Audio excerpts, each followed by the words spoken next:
The smallpox pandemic has arrived. It is an acute contagious disease caused by the variola virus and was regarded as the most devastating disease known to humanity during 18th century Europe. It is transmitted from person to person by infected bodily fluids, where the virus will enter the host and incubate inside the body between 7 and 17 days, affecting the skin cells, bone marrow, spleen, and lymph nodes. The unlucky infected develops symptoms such as fevers, headaches, muscular aches and pains, and rashes, which later progress into small blisters. The smallpox virus is capable of skillfully immobilizing the innate immune response, as it is encoded with a protein that binds to the interferon gamma, a type of cytokine that is critical for innate and adaptive immunity against infections.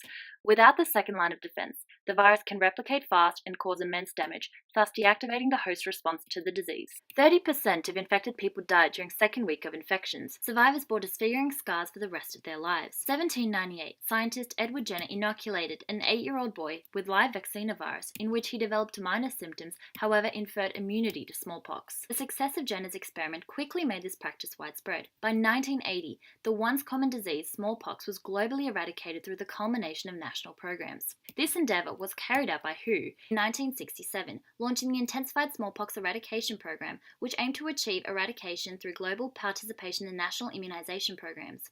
Each program administered its own set of operating procedures, such as Target Zero, which launched in India in 1973.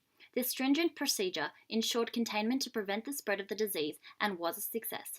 Therefore, the principles that are integral to the vaccine success and the eradication of smallpox lies in its potential to achieve mass immunizations of susceptible people over prolonged periods of time with adequate surveillance being conducted. Vaccinations are among the cheapest, safest, and most effective means to fight and eradicate infectious diseases.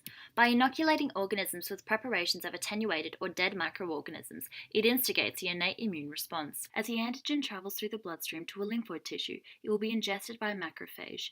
Fragments of the processed antigen are displayed on the macrophage's outer membrane on the MHC protein as antigen-presenting cells and are recognized as foreign objects by T helper cells.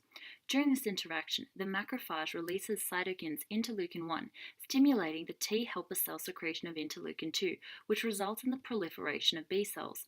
This is known as a humoral response, in which the interleukin-2 initiates rapid cell differentiation via mitosis to produce B cell clone, otherwise known as plasma cells. These plasma cells secrete antibodies into the blood, which combines with the antigens to form an antigen-antibody complex, and thus inactivating them. In this process, memory B cells are also formed, which carry receptors that recognize the antigens and remain in the lymph nodes or circulation and confer long-term immunity. Cell-mediated response is another process involved, in which specific cytotoxic T cells recognize the antigen and releases cytotoxin perforin, which lyses infected cells.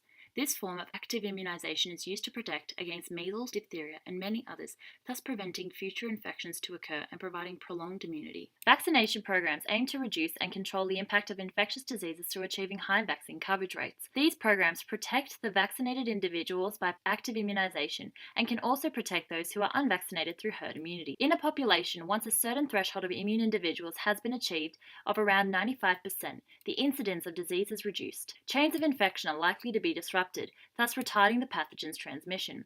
This can be demonstrated by 3 concentric circles illustrating the disease smallpox surrounded by rings of immunized individuals, in which very few are unimmunized. Polio eradication has been a dynamic program since the early 1950s and 60s, in which strategies have been frequently modified by major organizations such as the Global Polio Eradication Initiative, WHO, and others to prevent paralytic poliovirus transmissions in the aim to have a polio-free world. Through continuous surveillance schemes and the administration of the inactivated polio vaccine and the more effective oral polio vaccine to different missionary countries, these 2 pillars ensure the successfulness of the vaccination programs, which saw the increase of global average rates for polio to 84% and the prevalence of polio cases decrease by 99%. Limitations to their effectiveness nevertheless exist. In 1955, more than 200,000 children received the polio vaccine, which contained traces of live virus. The vaccine was manufactured by Qatar Laboratories and caused 40,000 cases of polio, in which 200 children were left with varying degrees of paralysis and killing 10. Although it had an ambivalent legacy, concerns for vaccinations can drive a positive change, and it thus led to the development of much more governed surveillance actions. Today, an estimated 16 million people are walking that otherwise would have been paralyzed. 1.5 million are alive whose lives would otherwise have been lost. Now, the tackle remains to rid polio in its last few strongholds of the final 0.1% of polio cases. Diphtheria is now rare in developing nations, including Australia, as a result of the National Immunisation Program.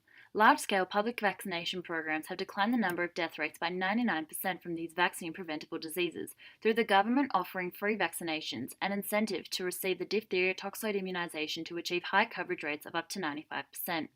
The effectiveness of the vaccine has saved around 70,000 Australians and achieved an 86% global immunisation, thus preventing increased morbidity rates and the spread of once uncontrollable disease. The statistics conclude the vaccinations are successful and reflect the continual method is as effective. Overall, vaccination programs have led to the revolutionary immunisation statistics in cases of 84% in polio, 86% in diphtheria, and 100% in smallpox. Therefore, vaccinations have proven to be a highly effective way to prevent the spread and occurrence of once common infectious diseases such as smallpox, polio, and diphtheria in the current and future society as a result of successful immunisation programs.